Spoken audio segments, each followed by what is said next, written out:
This is an iHeart podcast. Guaranteed human. With no fees or minimums on checking accounts, it's no wonder that Capital One Bank Guy is so passionate about banking with Capital One. If he were here, he wouldn't just tell you about no fees or minimums. He'd also tell you about how Capital One cafes are open 7 days a week to assist with your banking needs. Yep, even on weekends. It's pretty much all he talks about, in a good way. What's in your wallet? Terms apply. See CapitalOne.com/bankguy. Capital One N.A., member FDIC. Stuff You Should Know is brought to you by Grainger. Grainger knows that if you're an HVAC technician and a call comes in, you need a partner that helps you find the right product, fast and hassle-free. And you know that when the first problem of the day is a clanking blower motor, there's no need to break a sweat. With Grainger's easy-to-use website and product details, you can be confident that soon you'll have everything humming right along. Call 1-800-GRAINGER, click Grainger.com, or just stop by. Grainger, for the ones who get it done. Hey, everybody. I don't know if you've heard, but we have a book coming out. Finally, after all these years. It's great. It's fun. You're going to love it. It's called Stuff You Should Know, an incomplete compendium of mostly interesting things. Yep, and it's 26 jam-packed chapters that we wrote with another guy named Nils Parker, who's amazing, and is illustrated amazingly by our illustrator, Carly Minardo. And it's just an all-around joy to pick up and read. Even though we haven't physically held in our hands yet, it's like we have, Chuck, in our dreams so far. I can't wait to actually see and hold this thing and smell it. And so should you. So pre-order now. It means a lot to us. The support is a very big deal. So pre-order anywhere books are sold. Welcome to Stuff You Should Know, a production of iHeartRadio's How Stuff Works.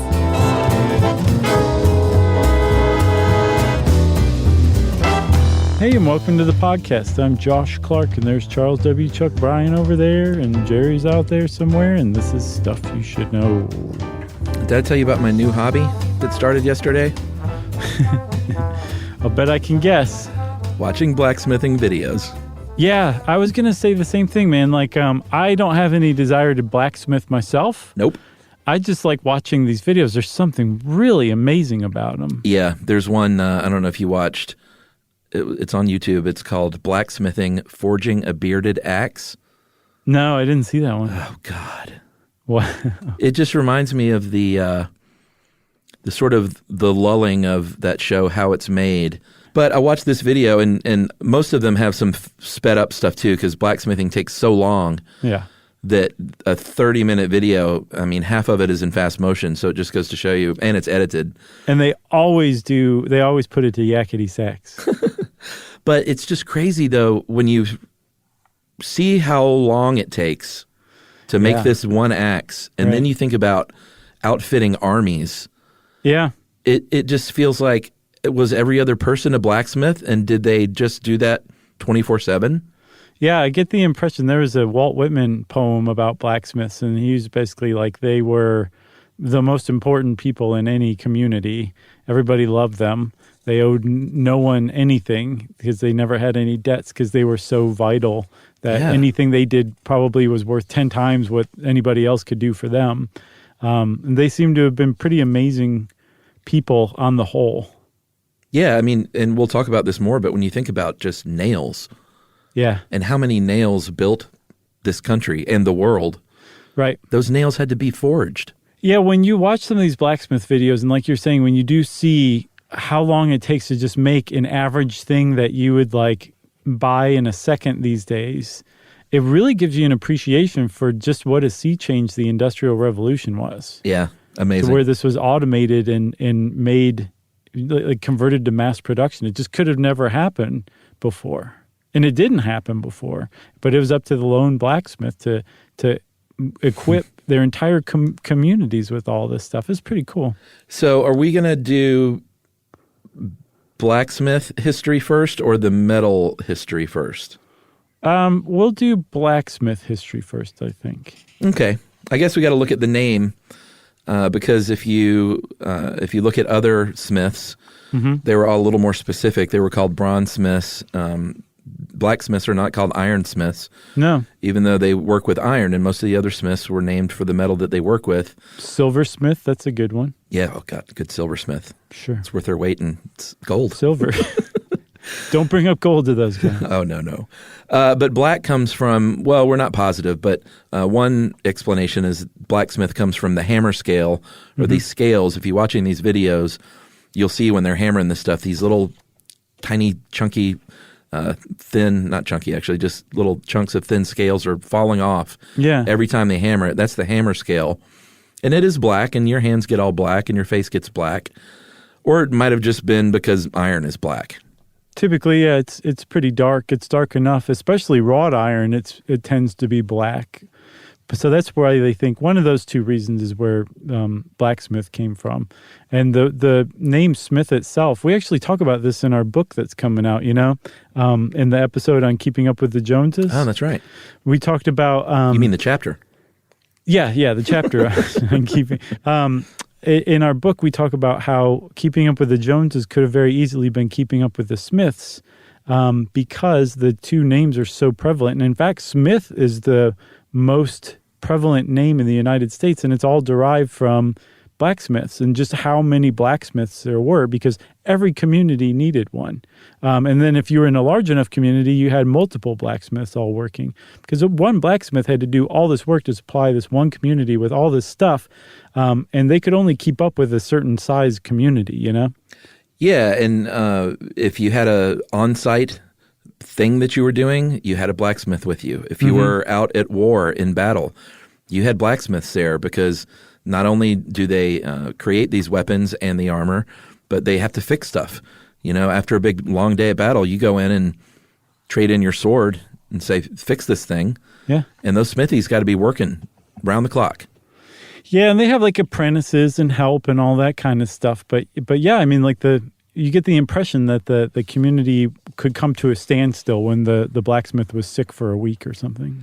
Yeah, and there were blacksmiths doing all kinds of work all over the place, so many that they eventually, and this makes sense, would become a little more specialized. And horses were a big deal back then. We still love horses today, but back then they did a lot more for humanity than just look pretty and run around in fields now. Right. So they had to make horseshoes, and it was a very specialized set of equipment for making horseshoes as opposed to just regular blacksmithing. So that was a very busy job. They were called farriers. And even when blacksmithing as a whole kind of went away, there were still farriers working, because it's not like a shoe store where one size fits all. Well, shoe stores aren't one size fits all, but Right. It's very specific to your foot size or your hoof size as a horse. Yeah. So you can't just throw any old shoe that's close enough on there. You got to make them a la carte, basically, made to order. I think in the fashion world, what's that called? Pret-a-porter? Bespoke. Oh, yeah, that's the opposite of pret-a-porter.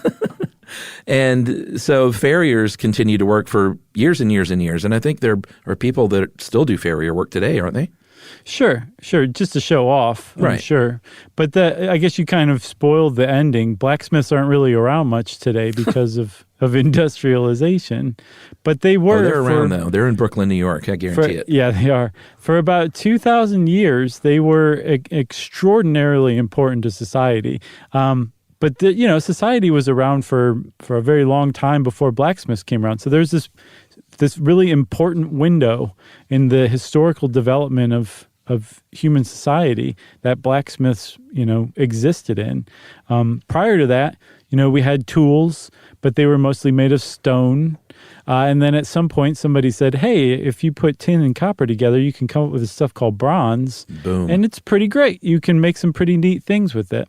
And one of the things about bronze is that it has a fairly low melting point, something like 1,742 degrees Fahrenheit, 950 degrees Celsius, which you could get a hot campfire to that temperature to melt into molten liquid bronze, which means that you can create casts and molds, and you can pour that molten bronze into it. And as it cools, you've got a handy sword that you can make over and over and over again. So bronze fulfilled this purpose for tools for many thousands of years, so much so that and these metals were so important that we go back and call these historical ages by the name of the metal tools that were being produced. So you get the Bronze Age, and then that was eventually followed by the Iron Age. And one thing that stuck out to me, Chuck, I hadn't realized before, is that you think of history as progressing constantly. Yeah.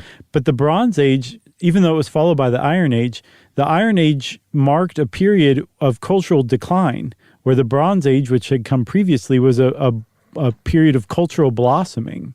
But for the first several centuries of the Iron Age, it was a step backwards. A lot of the classical or antiquity societies kind of crumbled at about the same time. They think possibly because of climate change or mass droughts and starvation, kind of like the Maya. Yeah, so it's not like the iron caused that, but iron, like really good bronze, is probably superior to iron in a lot of ways. I think iron is a little softer. It might rust a little quicker. It depends on what kind of iron you have, for sure. Right, but the iron that they were using, basically they started using, and there's not like a demarcation line then. There is some overlap, and no one knows exactly when the big switch happened, but it was cheaper, and it was more readily available than bronze was, so they just started using iron, basically, and it surpassed bronze. Yeah, the Greeks pin a semi-mythical group called the Chalybes, who supposedly were absorbed by the Hittites in Anatolia and Turkey, and that they were the ones who figured out how to mine iron. Because originally there was iron stuff, like King Tut was found with a dagger made of iron, and it would have been even more highly prized than anything made of gold in his entire tomb, because iron was so rare at that time. Yeah. Because the only source of iron on Earth, as far as humans knew, came in the form of meteorites. Yeah. So you had to find a meteorite above ground Yeah, totally. to find your deposit of iron. So making a dagger out of that would have been a very special dagger. And then eventually they say the Chalybes figured out, no, there's actually iron like in rock in the earth. And people started figuring out that you could take that rock and heat it to some pretty high temperatures, considering, and then hammer it. And you can hammer the other stuff out, the ore out, or hammer the iron from the ore, and you have something approaching what you would consider iron, something called bloom. Yeah, so they just couldn't get the fire hot enough, basically, at first to get to the iron point. Right. But they could make it hot enough to get to the bloom, and they would put it in an oven known as a bloomery, and it would kind of just roast out those impurities. It had iron, it had slag, which is sort of a glass-like byproduct that it's so funny that you can just hammer this stuff out. But bloom would eventually, it worked okay. You could heat it up, you could hammer it, and it would get a lot of the slag out, and it was useful enough for tools. But right. When the blast furnace came around, when you really got larger furnaces and hotter fires that incorporated bellows to really get that oxygen in there and get it super, super hot, that eventually allowed them to get that ore to pig iron. And pig iron was a pretty big advancement, because from pig iron, you could hammer that slag out to eventually get to wrought iron. Right. I want to give a shout out to Harold the Smith, Harald. He wrote an intro to iron smelting that talks all about making bloom himself with pictures. It's pretty cool. It's worth checking out for sure. And the Grabster helped us with this one, right? Yeah, big time. Thank you, Grabster. But with pig iron, it was like you said, like a pretty big change in that, like, you could suddenly make much purer iron because we had a much hotter furnace that we were working with. And the thing about pig iron is, in very much the same way as bloom, you've got to hammer out those impurities. And so to make pig iron into wrought iron, you would take this pig iron, which is pretty impure, heat it up, and hammer it with a sledgehammer over and over again. Heat it, hammer it. Very much the same process as bloom, but just at higher temperatures and producing a much purer iron. And then eventually you would have wrought iron. And they say that they figured out how to use water hammers, like water-powered hammers. Yeah. In part because of the plague of the 13th century. It killed so many people that they didn't have the human power any longer that they needed to hammer pig iron, so it made people devise water hammers. Yeah, water hammers, steam hammers. If you look at these videos today, these people in their shops and their sheds that they have behind their house have it looks like hydraulics, I guess, sure, that are pounding this stuff. And at first, when I saw that, I was disappointed. I was like, oh man, but that's just the big initial work. Like, there's still tons of hammer work by hand, because there are many, there's a lot more to it than that initial hammering Right. to get to the wrought iron stage. But at first I was kind of like, oh man, what? Well, they don't like swing a hammer anymore? Right. No, there's It's very definitely smart. They don't need to swing a hammer. Right. It's called work smarter, not harder. But there are traditionalists who are like, no, I want to use a hammer. But so the different types of irons that humans have come up with over the ages, and this is a really important point I think we should point out here, Chuck. Like the blacksmithing, and all of the information and knowledge and like ways of working with different types of iron and different techniques and actually coming up with different types of iron. All of that started with those people who figured out that you could take rock from the earth and hammer the iron out of it. Yeah. And just more and more people over the ages as it spread and continued to be around for hundreds and then thousands of years. All the people working with metal contributed to that body of knowledge. Yeah. And so that's, I think, one of the things that's so appealing about blacksmithing is that it is a genuine human technology that was created by humanity. You know, not just like a couple of people who had a really good idea. It was this group of humans, countless humans, all working together over thousands of years, contributing to one another's knowledge to create this body of knowledge. That Amazing. I think that's what makes it so neat to me. So cool. And like such a brute way of doing it. You know, the finesse comes in for sure. And maybe that's what I like about it is both. Like it's swinging the heavy hammer, but it's also doing this really beautiful finesse work later on in the project. Right. Really cool. Yeah. So if we're going to, maybe let's take a break and then talk about the types of iron. How about that? Let's.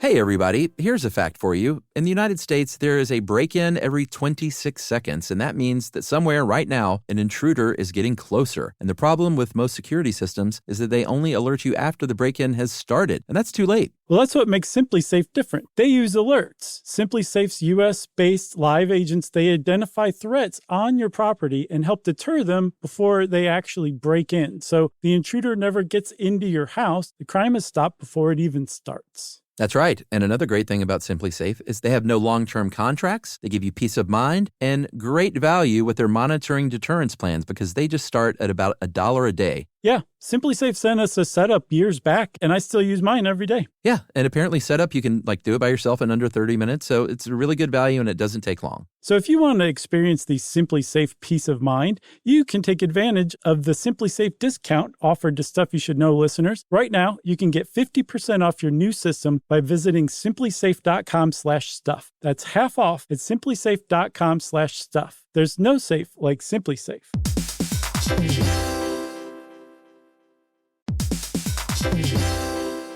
Work can be a little weird. One minute you're in a meeting that could have been an email. The next you're trying to decode corporate jargon that somehow means nothing. And don't even get us started on the quick sync that turns into a 45-minute deep dive. Yeah, well, the truth is figuring out your career isn't always straightforward. Whether you're trying to grow, pivot, or just stay relevant, it can feel like you're navigating it all on your own. Well, that's where LinkedIn comes in. That's right. LinkedIn can help you grow your career, helping you confidently navigate your path with insights, ideas, and inspiration from your professional community. You can stay up to date with the latest trends in your field, connect with people who get it, and discover opportunities tailored to your goals, your experience, and what actually matters to you. Whether you're looking for something new or just trying to grow where you are, LinkedIn gives you the tools and connections to move forward with confidence. Because LinkedIn is the network that works for you. Visit linkedin.com/knowstuff to learn more.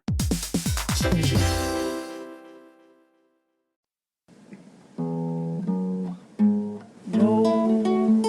you should know. Stuff you should know. All right. We promised you talk of iron types. There's Iron Maiden. Sure. There's take your iron supplement. That's right. What else? There's really just Iron Maiden.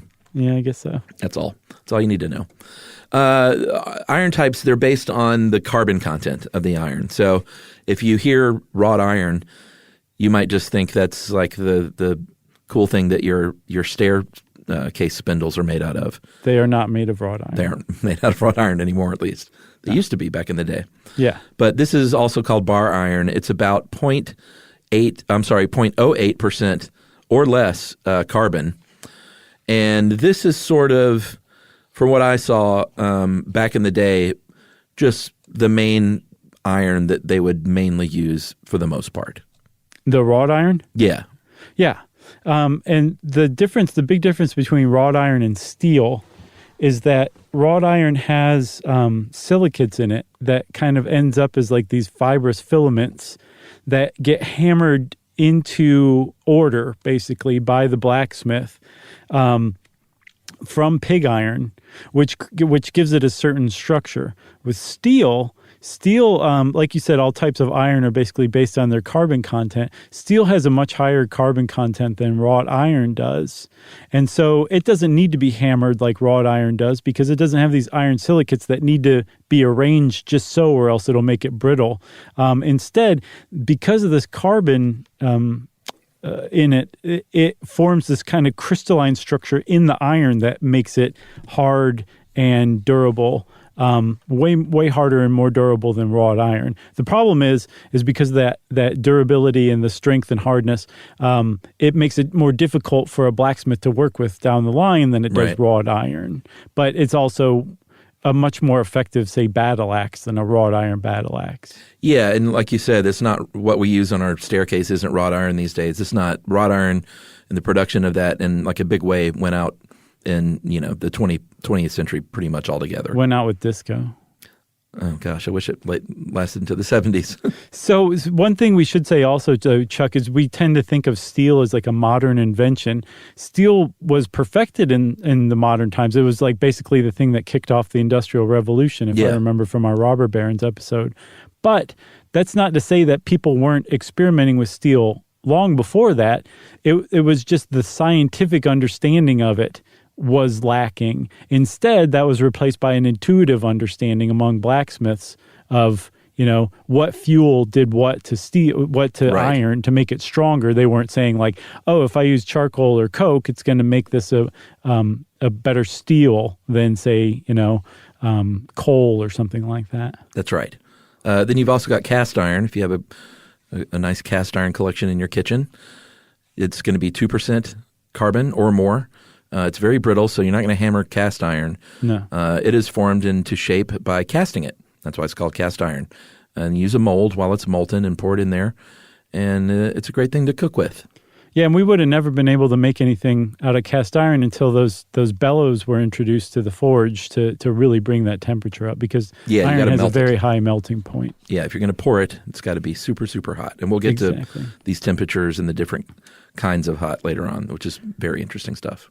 Yeah. So we've got like the blacksmiths are working with this. They're figuring out that if you add like carbon, or if you do this, like if you heat the iron to a certain temperature, it's and then take it off and hammer it and then let it cool on its own, it's going to form one type of finished product. If you do something what's called quenching it, which is cooling it down in a bucket of water and usually mineral oil these days, it's going to cool differently, so its structure is going to form differently.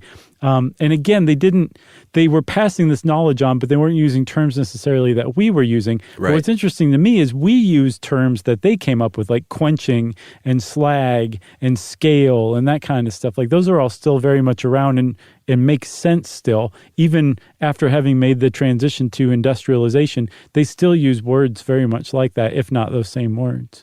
Now, do you mean quenching as in how a human might quench their own thirst? Kind of, but rather than turning up a bucket of water and mineral oil, you would plunge the hot iron into that bucket of mineral oil and water. That's right. Very cool stuff. Should we talk Were you making a joke that I just missed? A reference? No. Okay.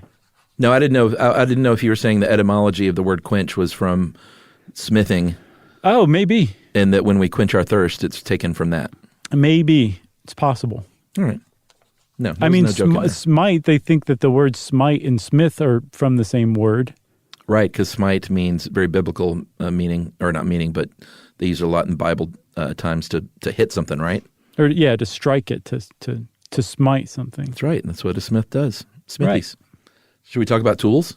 I think so. One of the cool things about blacksmiths is that when you get good, you just start making your own tools. Oh, man. Isn't that neat? Tools to make tools. Yep. You got to start somewhere, though.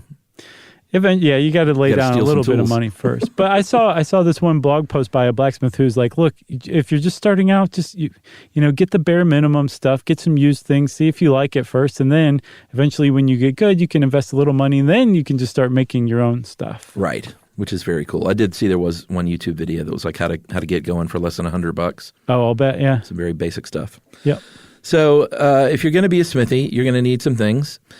It might be less than $100 to start. You're going to need a forge, which is the heat. There are different kinds. The one that I saw, the axe, this was sort of I don't know if it's old-timey, but it was actually using coal. And that's very appealing to the eye if you're watching on YouTube.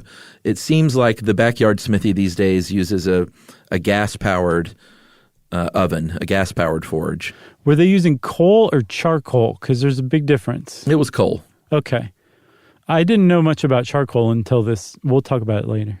But it seems like these days the gas-powered forge is kind of what you use. They're not very big. It's sort of like a double size of a bread box, because when you're making something, you're not building a car out of iron. You're making a tool. You're making a dagger or an axe head. Like, they're all kind of small, something you can just sort of stick in there. You're going to have your anvil. Very key piece. Yeah. You're going to have a lot of other tools for like the more finesse work, grinders and files and stuff like that. And you're going to have a nice collection of hammers, of course. Yeah, there's different hammers for different things. And like we said, hammering pig iron into wrought iron, people don't do that these days. So you're not using a sledgehammer. Instead, you're using like a little more finesse and precision to kind of strike what's called the workpiece. Whatever you're working on is called the workpiece. That's one thing that really stood out to me watching some of these blacksmith videos, is like, these guys do not miss. At least if you're at the level where you're doing close-ups of your work on video and posting them to YouTube, your hammer's not missing. It's going exactly where you want it to every time, which is pretty cool too. It is, but I also, and this is not to knock the smithies, it seems like a bit of a forgiving craft and art. Sure. So where you can sort of like, if you did strike and it kind of did something you didn't quite like, you can change that. Right. You can restrike it. You can reheat it. I'm sure there's a lot of trial and error involved when you're first getting started, For sure. Yeah, I'm sure too. And then, as you keep advancing, you're figuring out new techniques and all that kind of thing. But like you were saying, the anvil it's pretty neat. Like, I didn't realize all the different parts to it. Like, anybody who's seen a Wile E. Coyote cartoon can recognize an anvil and probably draw one from memory, and you'd probably be pretty close. And that's a pretty accurate image of what an anvil does. But all the little different details, from like the point on the front to the feet of it, all of those serve this kind of group of purposes that come up pretty frequently in blacksmithing. Yeah, so the anvil is super heavy. It is very hard, obviously. You don't want the anvil itself to be dented or start falling apart when you're swinging this heavy hammer on metal on this thing, or on iron. And so you also want it so it doesn't like just absorb the hammer blows too. So it's got to be the right amount of hardness. It can't be breaking, can't be shattering. You've got a horn on the front. You talked about the pointy thing. Yeah. That's what's on the front of it. And usually in all the anvils I saw when I looked them up to buy one just to have, although they were way too expensive, it's got a little dip right before the horn, where the horn juts out. So the horn the horn isn't exactly level with the regular base of the anvil. It's down just a bit, and it's not by accident. That's very much one of the big uses of the horn, is that little step down. Yeah, that's one of the neat things about anvils, is like each little detail has a purpose, a larger purpose that's hidden until you understand what you're looking at or what it does. What about those holes? There's like 2 holes in every anvil pretty much. One's round and one's square, and the round one is called a Pritchel hole. And it is basically a hole so that you can punch holes into whatever workpiece you're working on. I saw that if you're punching a hole, you actually want to punch it on the face of the anvil, which is the top. You punch it on one side, almost all the way through. Flip it over, punch it on the other side, almost all the way through, and then you move it to the Pritchell hole, and then that's when you widen it to the shape you want. So it just allows you to punch a hole all the way through without harming the face of your anvil, really. Yeah, that was one of my favorite parts of the video I saw, because that was where the axe head hole went, where you would, put the axe handle. Oh, yeah. So I was like, how are you going to do that? And just to see it happen in front of your eyes, it was pretty awesome. And then what's the other hole, the Hardy hole? Yeah, the Hardy hole is actually square. With the D. Yes, Hardy. Yeah. Yes, it's not hearty because it's very tough, although it is very tough. Sure. But it is a square hole, which sounds counterintuitive, but it's not. And you can put tools in there that allow you, like you might stick something in there and then use that to then bend the hot iron around to make different bends and cuts and shapes and things. Yeah, I saw this one tool in a couple of different videos that fit into the Hardy hole. The Hardy hole is almost like a Dremel tool, right? So like there's all these different things you can put in that square hole that hold it in place. But the difference between them is what tool is attached to that square peg. That's right. Square peg, square peg. That's right. And one of the ones that I saw looked like a tuning fork. It's like two rods that are very close together. I saw that. And you could put like a hot workpiece in between them and then, bend it so you can make like an S hook. It's used for like creating very tight curves in the workpiece. Yeah, it's very, very cool. Yeah. You got to have your tongs. Oh, and I think we should have mentioned too, the anvil, it doesn't have a sharp edge. Like the edge all the way around the main work base of the anvil is a little bit round. Mm-hmm. Because, if you've got something super sharp and you're hammering away, it's going to make little creases in the iron. You don't want that. I think the step is the sharpest edge of the whole thing, between the horn and the face, the top of it. Yeah, I think that's where you need it to be sharp. One other thing I saw that I thought was really interesting is when you buy an anvil, you want to actually fit it to a block of wood. And traditionally, people will use like a good tree stump of wood that doesn't split very easily.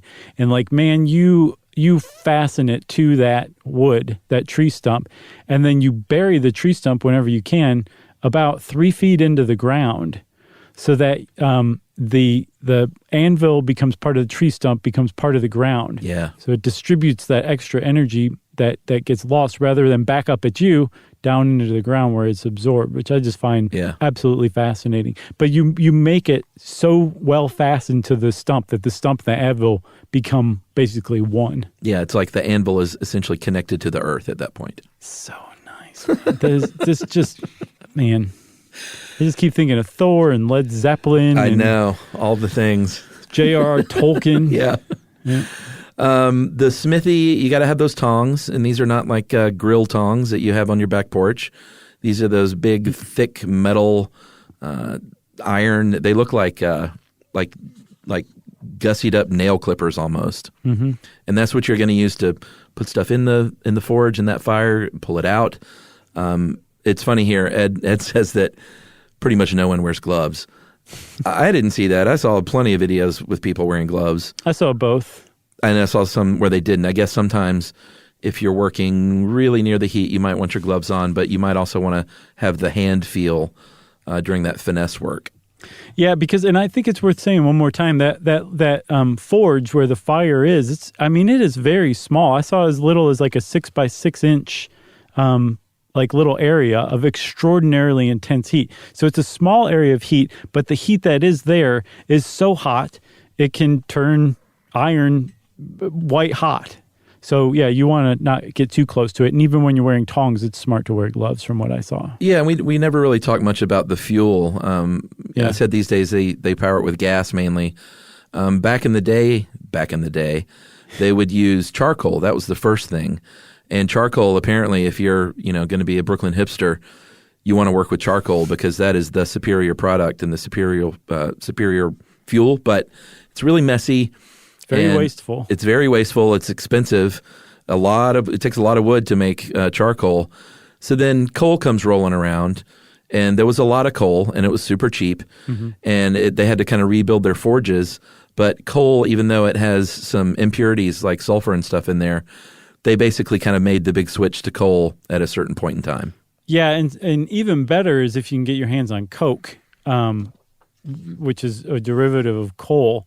Just like charcoal is a derivative of wood, it's just wood with the sap and the water burned out, so it's a really energy-dense form of it.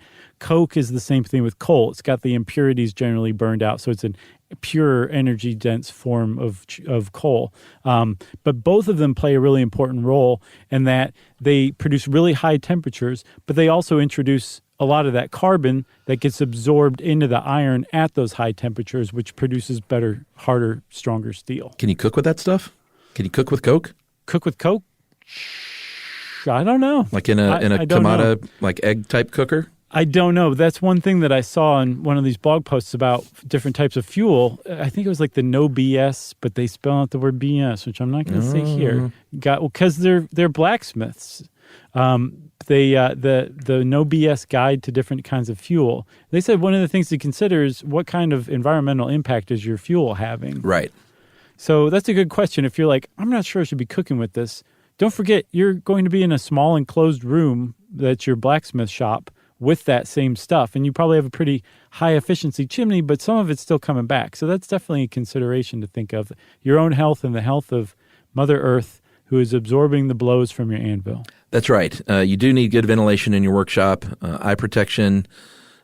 Sometimes if you really want to kick it old school, you might have one of those leather aprons, like Leatherface. And then your quench. We talked about quenching. It's called a quench or a quench bucket.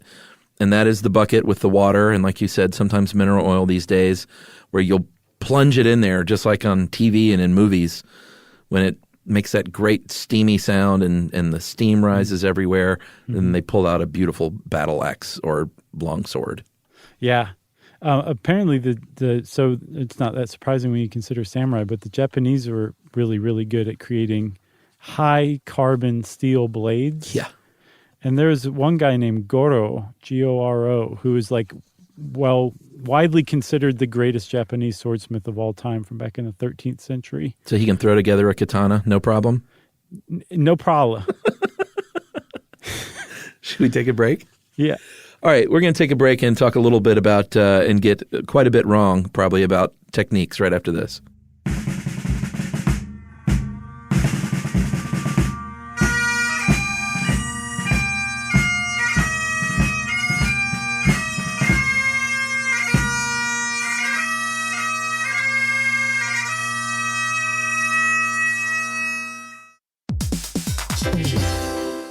Hey everybody, here's a fact for you. In the United States, there is a break-in every 26 seconds, and that means that somewhere right now, an intruder is getting closer. And the problem with most security systems is that they only alert you after the break-in has started, and that's too late. Well, that's what makes SimpliSafe different. They use alerts. SimpliSafe's U.S.-based live agents, they identify threats on your property and help deter them before they actually break in. So the intruder never gets into your house. The crime is stopped before it even starts. That's right. And another great thing about SimpliSafe is they have no long-term contracts. They give you peace of mind and great value with their monitoring deterrence plans because they just start at about $1 a day. Yeah, SimpliSafe sent us a setup years back, and I still use mine every day. Yeah, and apparently setup, you can do it by yourself in under 30 minutes, so it's a really good value and it doesn't take long. So if you want to experience the SimpliSafe peace of mind, you can take advantage of the SimpliSafe discount offered to Stuff You Should Know listeners. Right now, you can get 50% off your new system by visiting simplisafe.com/stuff. That's half off at simplisafe.com/stuff. There's no safe like SimpliSafe.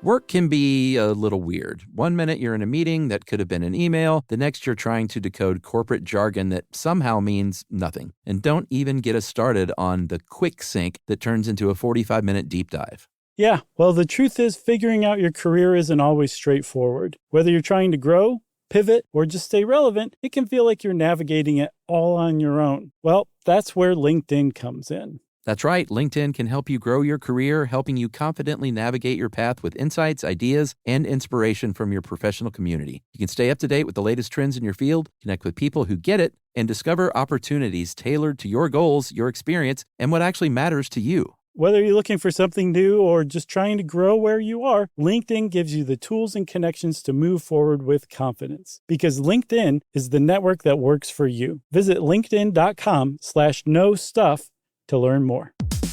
Stuff you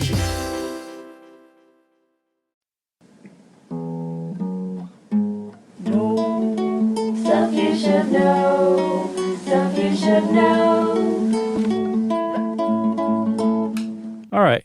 Let the parade of misinformation begin. You know, these worry me more than other episodes that we do when it's something very technical and very specific. Because these guys make battle axes. Yeah. And it's anytime it's a very specific craft or something that you haven't done, like we haven't done. Right. You can research it and watch videos and do your best, but until you've actually done it, you can't get it 100% right. So I will say, though, the videos help tremendously. Oh, for sure. If this is even remotely interesting to you, and hopefully it is if you're, this many minutes, 33 minutes or so into this podcast, that it is, go watch some videos. There's a bunch of them on there, and I think you're going to be like, oh, okay, I get what they were saying now. Oh, that makes sense. Forging a bearded axe. That's the one.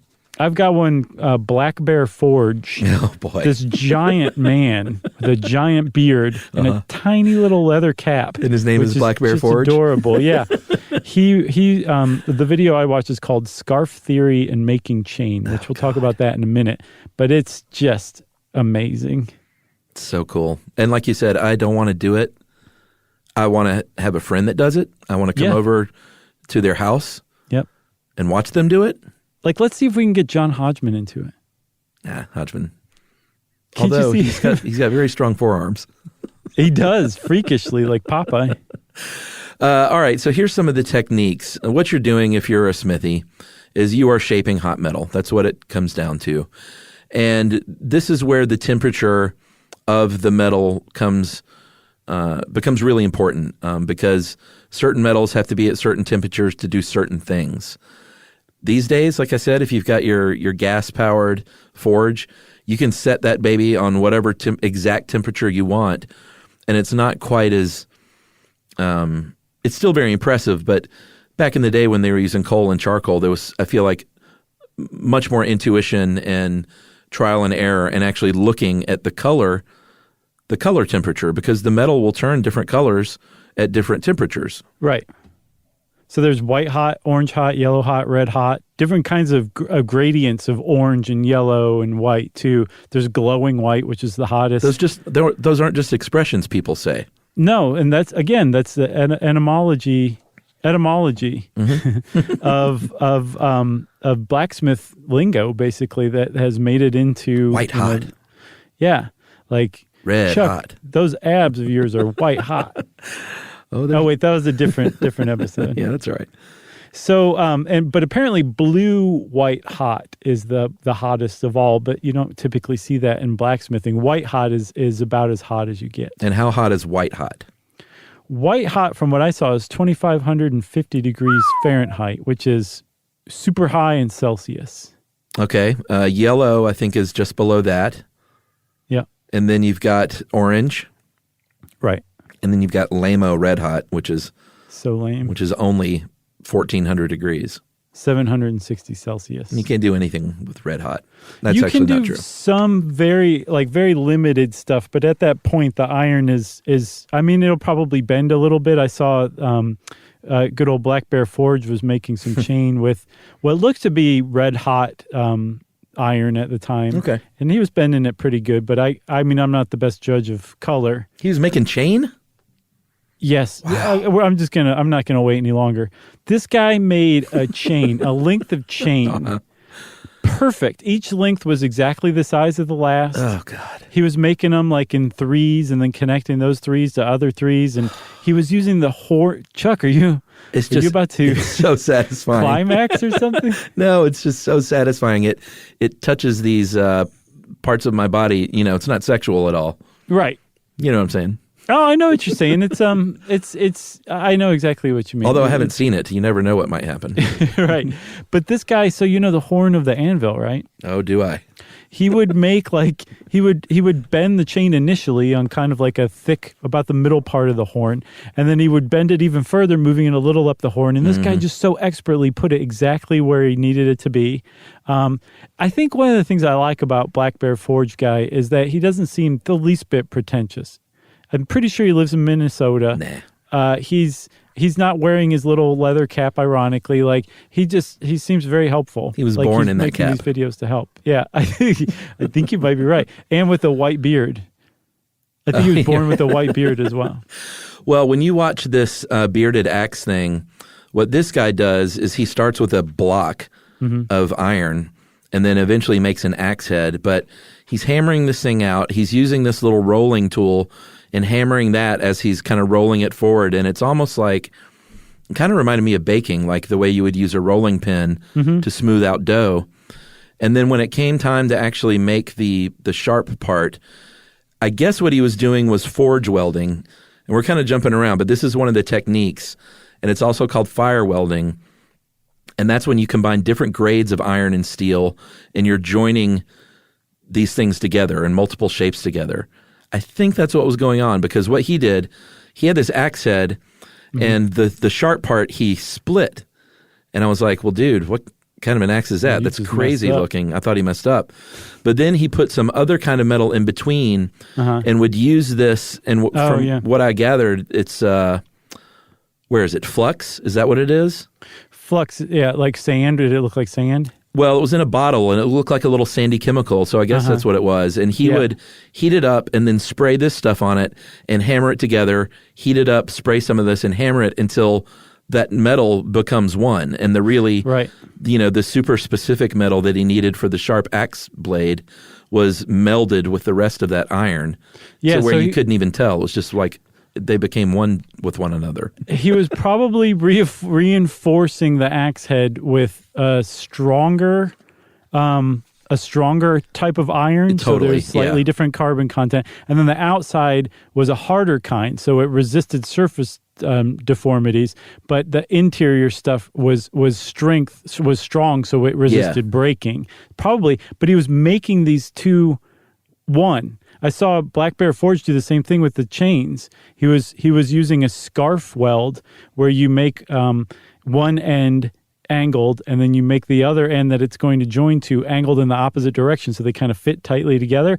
And then he would heat it up and hammer it together, and it just became one. But he used flux as well. And from what I could tell, when you use flux, like sand or borax, I think is something you can use, it prevents that joint from oxidizing, which makes it a stronger joint, a stronger seam, rather than kind of a compromised seam. Yeah, and it was also interesting to see how this guy would, sometimes that block was out for quite a long time of hammering and shaping and hammering and shaping. And then it looked like when he got into the little more detailed work, as it became an axe head, he would put it in the fire, and he would turn around very quickly and start hammering. You could tell he wanted to do it very fast. Right. And he would hammer it for like 10 seconds and then put it right back in the fire. Yeah. And then pull it out and hammer it really fast for 10 seconds. So whatever he was doing at that point required a super, super, super hot piece of, what do you call it? Ground piece? Workpiece? Workpiece. Yeah. But I mean, so most blacksmiths, you'll notice in their shops, they set the forge and the anvil up within just twisting distance. Oh, yeah. Like you're standing in one place, moving from one to the other, so that you can lose as little heat as possible when you transfer it out of the fire. Yeah, you don't walk across your shop. No, you don't stop and down. like make a sandwich or anything. There's also drawing, which is drawing that metal out into a longer, thinner shape. You might be shaping something into a rod or a block into a blade, like I saw, and that's sort of it's sort of lengthening it without flattening it out. Right. Because you can also flatten it. That's another thing. That's called peening. Yeah. There's also upsetting, which is the opposite of drawing, where you shorten the length of iron or steel by hammering it. And that's what happens when you make a nail. Which, you want to talk about making nails here?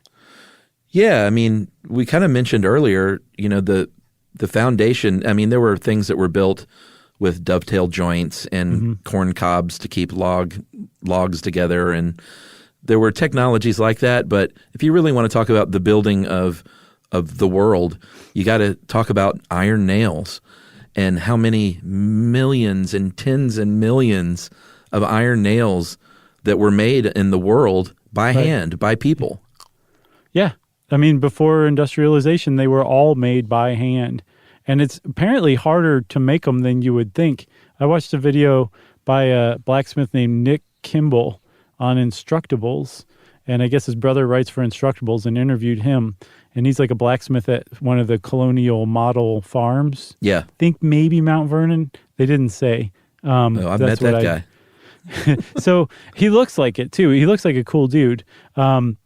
But he showed how to make a nail, and he says he can make one a minute. And this guy is an advanced blacksmith. Like, he has a job as a blacksmith. That's how advanced this guy is in the 21st century. And he can make one a minute. Apparently, blacksmiths of yore could make 10 to a dozen of them a minute. Wow. And it's very involved. Like, you actually have to make the tool first to make the nails. So you take an iron bar, flatten that, punch a hole in it using your Pritchell hole and a punch. And then you take nail rod, little strips of the iron that's going to be nails, heat it up, hammer a shoulder into it on the edge of the anvil so that there's like it's narrower for the bulk of it, and then up top it just kind of is a little wider and boxy. And then you put it into the hole of the tool that you made, and then you heat it up and you hammer the head a bunch of times to flatten it. That's what you have to do to make one single nail. Yeah. And some blacksmiths in the days of yore could make a dozen of those in a minute. That's how good they were at it. Unbelievable. I would have charged so much for nails, it would have been astronomical.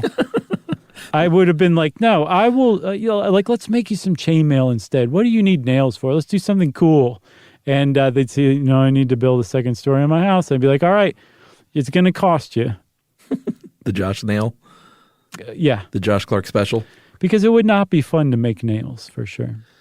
No, but boy, they made a lot of them. They did. There are also some other techniques. There's bending we've kind of already talked about when you're creating curves and things. Mm-hmm. If you've, I mentioned the staircase irons, how they're twisted around.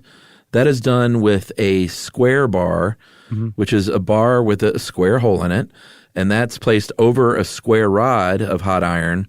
Right. And then you turn that square. You basically, sort of like that Dremel you were talking about, you stick that hot thing into the hole and you twist it around and you create those little twists. Yeah. And then every time it's a blacksmith tradition, you say, et voila. You got anything else? I don't have anything else. It's I know we got stuff not quite right, but hopefully our enthusiasm won them over. Yeah, let's hope so. Or they're coming after our us. ignorance. And also there's like a ton that we didn't talk about. It's a really, this is a countless human, thousands of year long body of knowledge that we just tried to do in 45 minutes and failed at that. But there's a lot to it. So if you're interested in it, go check it out. At the very least, go watch some videos. And since I said go watch some videos, everybody, it's time for listener mail. All right, I'm going to call this Olympic Torchbearer. Okay. Hey guys, I was a torchbearer for the Winter Olympics, and it was a lot of fun. The amount of logistical coordination that went into it was incredible. I was told 4 months in advance when, down to the minute, I'd be carrying the lit torch, and it wasn't off by more than a few, actually. A guy came to our hotel with a bunch of toys, vehicles and action figures, and modeled exactly what would happen. That's so cool.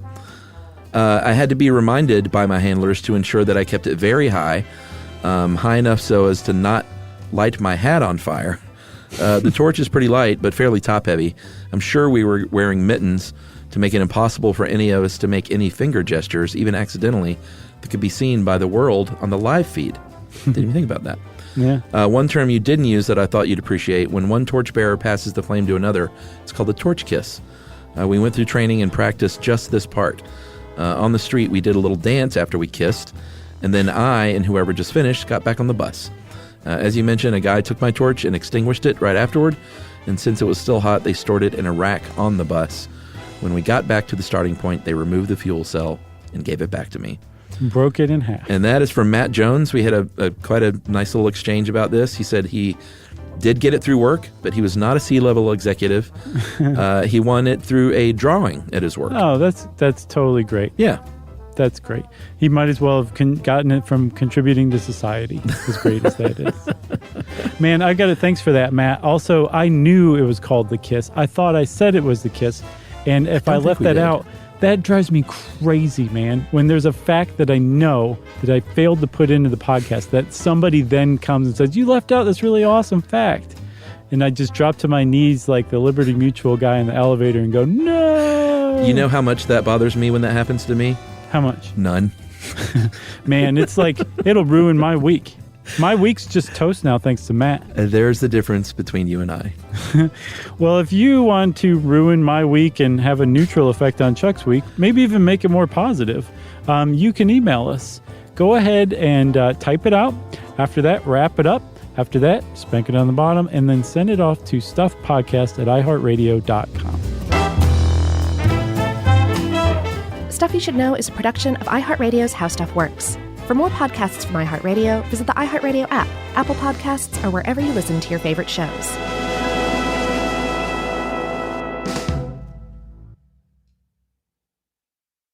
The next time you end up with something on your shirt, don't turn to your usual detergent. Check out Tide Evo. Tide Evo represents over 10 years of innovation in product development. It's a revolutionary 100% concentrated waterless laundry tile made of compressed microfiber soap layers rather than liquid or powder. It's not pods and it's not sheets. It uses 6 layers of detergent fibers to deliver superior cold water cleaning without plastic packaging. It's mess-free, lightweight, and dissolves quickly. Try new Tide Evo. Real laundry magic.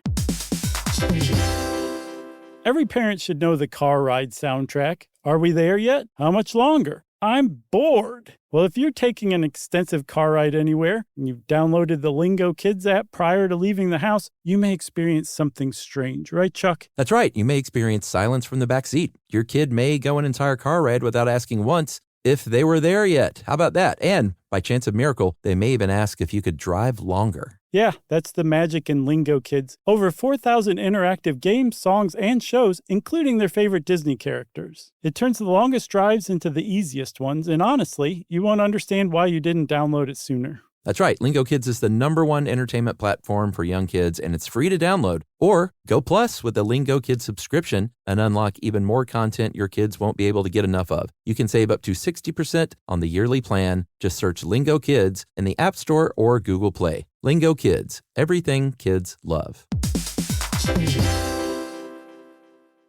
This is an iHeart podcast. Guaranteed human.